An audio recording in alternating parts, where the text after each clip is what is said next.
Rev up your engines! Ninja Geek says, I got an '06 Chrysler 300C. Had an accident last year. The mechanic says the front end control arms and right inner tie rods need replacement. Car clunks and vibrates to the pedal and steering wheel. Will this repair help? Well, it certainly will if that's the problem. You get in an accident, so many things can be destroyed and bent. And front end alignment is an art. It's not like their wheels are pointing perfectly straight. They aren't. The engineers have to decide what angle to have the wheels so they corner best, go down the road straight. It's a very scientific thing. Once you get in a wreck, all bets are off because the thousandths of an inch here or there are going to cause problems. You can't tell that by looking at it. Only an expert front end alignment guy, when he hooks up his equipment and he checks the alignment of the front and the rear wheels in the frame, can tell you if it's off. It takes a real pro to fix the modern cars, because when I was young, there were like 5 different adjustments that could be done on front end alignments.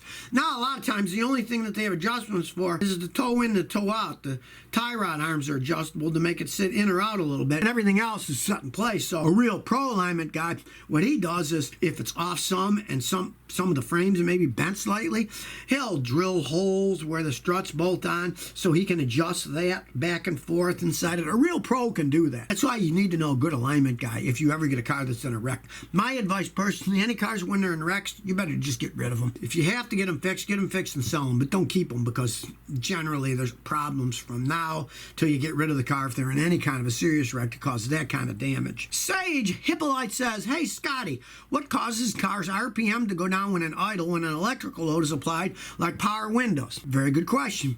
That generally means the first thing you want checked is have your battery load tested, have the alternator load tested, because if either of those are weak when you do the window or the headlights, idle goes down, it's because you don't have enough electrical power running it. That's the most common thing. Now, unfortunately, what can also happen is if you have an electrical, either power or a ground problem, that accentuates the electrical problems, and that'll make the idle go down too. And that can be anything from your window motors going out, to the wiring going to and it's out going out, to the ground wiring going to the engine is getting weak. That can get really complex. So always start by having the battery and the alternator load tested first. Austin Lucas says, my '05 Explorer is at 156,000 miles. I wonder if I should change the automatic transmission fluid.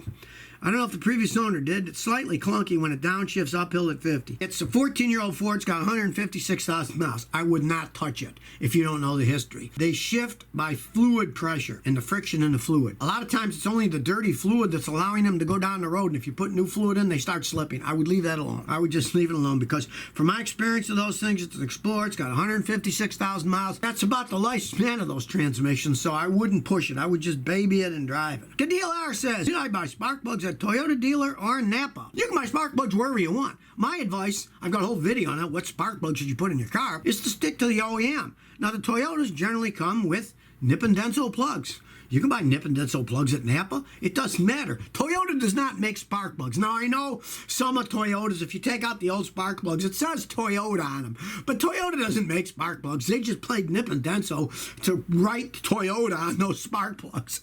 They don't make them themselves. So as long as you stick to the original equipment design, you can buy them wherever you want. Just go by price, you know. When I tell people, if you want to save money fixing your own cars, hey, look all over the place for prices. Look online. As long as it's the same part number, buy it someplace else if it's cheaper. There's nothing wrong with that. Just make sure that it's real. Years ago, I had a customer bring me Delco parts for their GM car, and Delco was cast on the brake caliper, but it was DELKO instead of DELCO, and it was made in China. They spelled Delco wrong.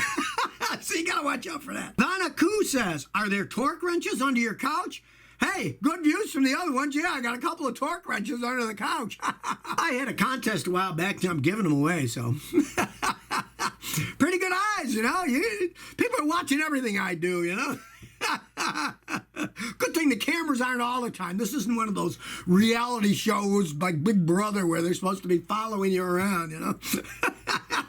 But there are torque wrenches under there. You hit the jackpot.